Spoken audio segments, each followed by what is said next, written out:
Olá pessoal, tudo bem? Eu sou o pastor Ismar, estou aqui na igreja da Comunidade Cristo e quero trazer reflexões para vocês sobre os textos bíblicos lidos no culto de hoje. Para você se localizar aí, hoje, o momento que eu estou falando aqui é dia 1º de maio de 2022, não sei que momento que você está aí ouvindo, e nós queremos meditar um pouquinho sobre os textos bíblicos de Atos 9, de João capítulo 21, também sobre esse contexto do dia do trabalho, do trabalhador, certo? Esse é o nosso contexto e a nossa reflexão. E eu queria começar essa reflexão mencionando um fato que certa vez eu percebi num canto de uma cidade, era um local assim, com um mato cheio de espinhos e com muito lixo.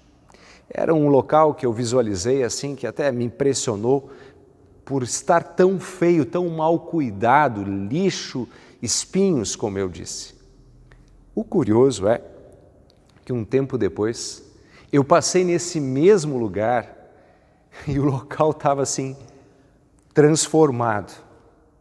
Alguém tinha, como nós costumamos dizer, metido a mão ali, colocado o seu trabalho, e transformou num jardim belíssimo. Essa imagem sempre me faz pensar na importância do trabalho e de como é admirável quando alguém coloca a mão na massa, quando alguém resolve-se a empreender um projeto e a transformar. Claro que eu estou falando isso por causa do dia em que eu estou vivenciando, o dia 1º de maio, o dia do trabalho, do trabalhador. E é de fato impressionante observar outras coisas, talvez numa casa, quando está bagunçado e alguém faz uma organização e uma faxina, como é bonito observar e honrar, admirar o trabalho de alguém.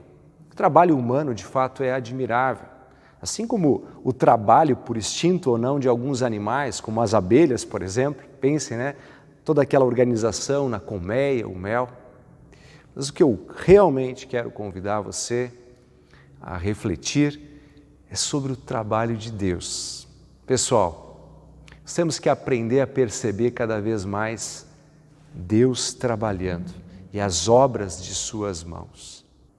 O hino 220 do Inário Luterano é um hino onde o poeta fala sobre observar e admirar as obras das mãos de Deus. O hino Grandioso És Tu, acho que muitos de vocês devem conhecer.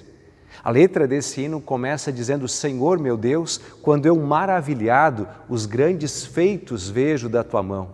Estrelas, mundos, trovões rolando a proclamar Teu nome na amplidão. E a segunda estrofe começa dizendo: ao caminhar por bosques e florestas, sentindo a brisa, pássaros cantar, ouvendo além montanhas altaneiras, o teu poder e glórias proclamar. Percebem? O poeta, ao escrever essas palavras, está maravilhado diante do trabalho das mãos, ou melhor, da ação de Deus. O hino fala sobre as obras da criação nas 2 primeiras estrofes, mas tão admirável quanto esta obra externa e grandiosa é o trabalho que Deus faz dentro de nós, na minha vida, na tua vida. E eu queria te convidar a perceber um pouquinho melhor esse trabalho que Deus faz na gente, também olhando para os textos bíblicos indicados para esse domingo. Antes de mencioná-los, vocês lembram aquela situação, já devem ter passado, onde tem um grupo de pessoas trabalhando e de repente tem alguém um pouco perdido assim lá no meio, sabe? Que não sabe muito bem o que fazer e alguém grita, brincando ou orientando, dizendo: se não vai ajudar, que também não atrapalhe. Vocês já viram isso acontecer? Se você não vai ajudar, que também não atrapalhe. O pessoal diz assim. Pois eu quero reafirmar que quando se trata do trabalho de Deus, grande coisa a gente faz quando não atrapalha. Lá em 1 Tessalonicenses 5 está escrito assim: não atrapalhem a obra do Espírito Santo, não entristeçam o Espírito Santo. E como sabemos que Deus age em nossas vidas, a gente tem que pensar em que sentido estamos atrapalhando, onde estamos nos apegando em pecados, espinhos e lixo na nossa vivência. E eu queria dizer para vocês que a história bíblica está escrita em Atos 9, depois você pode pegar a sua Bíblia e ler com mais calma. É a história da conversão do apóstolo Paulo. Ele era chamado de Saulo anteriormente. E lá conta um magnífico trabalho, já que eu estou falando de trabalho, nesse dia do trabalho, um magnífico trabalho das obras de Deus, do trabalho de Deus. Saulo era alguém que atrapalhava muito o trabalho de Deus, a obra de Deus. Literalmente, o texto começa dizendo que ele era um judaizante, ele era alguém que entendia Cristo como um herético, ele entendia a obra de Jesus como uma obra errada. E ele então queria prender, inclusive compactuou com morte de cristãos como de Estevão. Mas ele não só atrapalhava a obra externa, ele também atrapalhava a obra no seu coração. Ele era zeloso, religioso, apegado demais às regras, cheio de si mesmo, como todo aquele que se apega nas próprias obras. E por isso Deus teve que agir, inicialmente, firmemente com ele. Inclusive, por meio de um momento onde ele estava se dirigindo para Damasco para prender cristãos, Deus faz com que ele literalmente caia no chão. O texto não fala em cavalo, mas provavelmente ele caiu de um cavalo. Ele ouviu uma voz dizendo: Saulo, Saulo, por que você me persegue? E ele: mas quem é que está falando? Eu sou Jesus, a quem você persegue. Paulo estava perseguindo os cristãos, que é o corpo de Cristo. E aconteceu que Saulo ficou 3 dias e 3 noites cego, inquieto. Também ali era Deus trabalhando na vida de Saulo. Deus então, em Cristo Jesus, chama Ananias, um cristão. Deus pede: Ananias, vai até a rua tal, na casa tal, entra lá, tu vai encontrar Saulo, ele vai estar cego, sem conseguir enxergar, conversa com ele. É interessante que Deus trabalha através de meios. Ele usa a gente, ele usa a sua igreja, ele usa cristãos, ele usou Ananias para trabalhar em Saulo. E o Ananias vai, prega o evangelho e o batiza.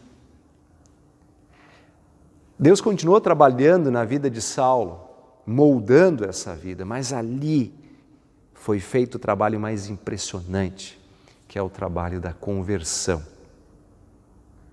Assim, é impressionante como Deus continua trabalhando sempre através dos meios. E o meio pelo qual Ele age é a sua igreja na terra. E também por este meio Ele quer chegar na tua vida. Como você tem reagido ao trabalho de Deus no teu viver? Aos chamados de Deus ao arrependimento? Usa pessoas simples como Ananias, como eu, para levar essa palavra, para produzir arrependimento. E é exatamente isso que Jesus também faz ao redirecionar 7 discípulos no texto de João 21, que é o outro texto lido neste culto, neste domingo aqui na Comunidade de Cristo e em muitas outras comunidades. Lá em João capítulo 21, nós temos a descrição da 3ª vez que Jesus ressuscitado apareceu para os seus discípulos. Estamos aí no 3º domingo de Páscoa, né? A igreja cristã ainda celebra e relembra o Cristo ressuscitado. E sabe que é muito interessante que ele está à beira do lago da Galileia e direciona 7 discípulos seus. 3 anos antes, Jesus chamou esses caras para serem seus discípulos. Eles tinham um ofício de pescadores. Esse era o seu trabalho. No dia do trabalho é interessante lembrar qual é o ofício deles. Eram pescadores. Lucas 5 conta que na pesca deles eles não tinham pego nada. e Jesus os abençoa com uma pesca maravilhosa. E depois, deslumbrados pela ação daquele homem, Jesus então descreve para eles: doravante vocês serão pescadores de gente. E então os chama ao discipulado. 3 anos depois desse fato, Jesus morreu, ressuscitou e aparece naquele mesmo lugar, ali do lado do mar da Galileia. E os discípulos novamente, que eram pescadores de ofício, estavam pescando. E novamente trabalharam a noite inteira e não pegaram nada. E Jesus, que ainda não tinha sido reconhecido, estava na beira do mar, disse para eles jogarem a rede do lado direito do barco. Jogaram do lado direito do barco e pegaram 153 grandes peixes. E ali, Jesus depois se encontra na praia, eles comem os peixes, um momento de intimidade, de comunhão. E o que Jesus faz? Trabalha o coração deles. E o trabalho específico se dá num diálogo com Pedro, por exemplo. Pedro, vocês lembram? Ele tinha negado Jesus 3 vezes. Provavelmente estava inquieto, com um coração revolto, cheio de culpa, talvez não conseguindo dormir direito. E Jesus 3 vezes pergunta para ele: Pedro, tu me amas? E Pedro dizia: claro que eu te amo. De novo ele perguntava: Pedro, tu me amas? Pedro, tu me amas? 3 vezes. Como que trabalhando, curando um trauma no coração de Pedro. E toda vez que Pedro respondia, Jesus reafirmava: apacenta meus cordeiros. Trabalhava no coração de Pedro para o direcionar para o trabalho do reino de Deus. Apacenta meus cordeiros. Gente, muito bonito esses textos. Leiam com calma Atos 9 e João 21. Deus agindo no coração de Saulo, de Paulo, Deus agindo no coração de Pedro. E tenham certeza, continuamente, Deus está a agir no teu coração.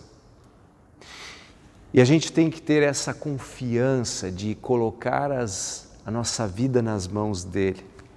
Se antes eu disse assim que quando Deus trabalha na vida da gente, grande coisa a gente faz quando não atrapalha, é bem isso.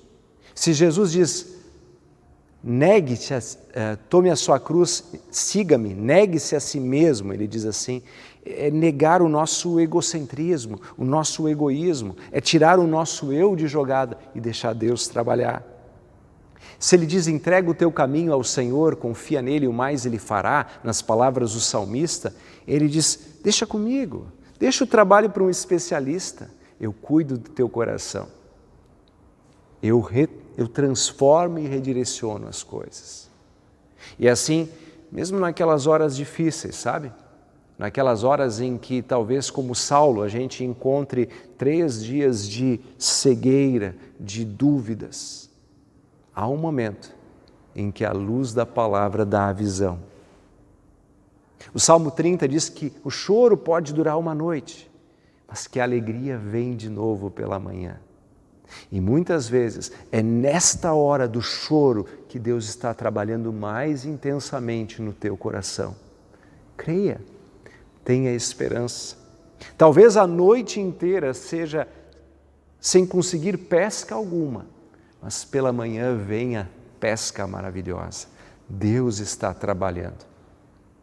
Por isso, neste trabalho, Ele cada vez mais te convida ao arrependimento e à fé, na certeza de que em Jesus Cristo nós temos o seu cuidado, no seu Espírito Santo nós temos a sua direção. E se eu falei lá no início que eu fiquei impactado de ver uma região lá com espinhos e com lixo, mas que foi transformada num lindo jardim.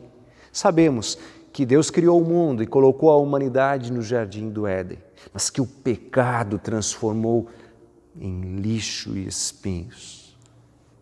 Mas eis que vem Jesus e promete criar novos céus e nova terra neste mundo e lá na vida da gente, transformando o pecado em perdão, a morte em vida, a tristeza em alegria. Que essa alegria e que a paz do perdão esteja no teu coração, na certeza de que Deus te ama, é misericordioso e continuará trabalhando a tua vida, para também seres um trabalhador no reino do Senhor Jesus, anunciando Cristo para todos. Amém.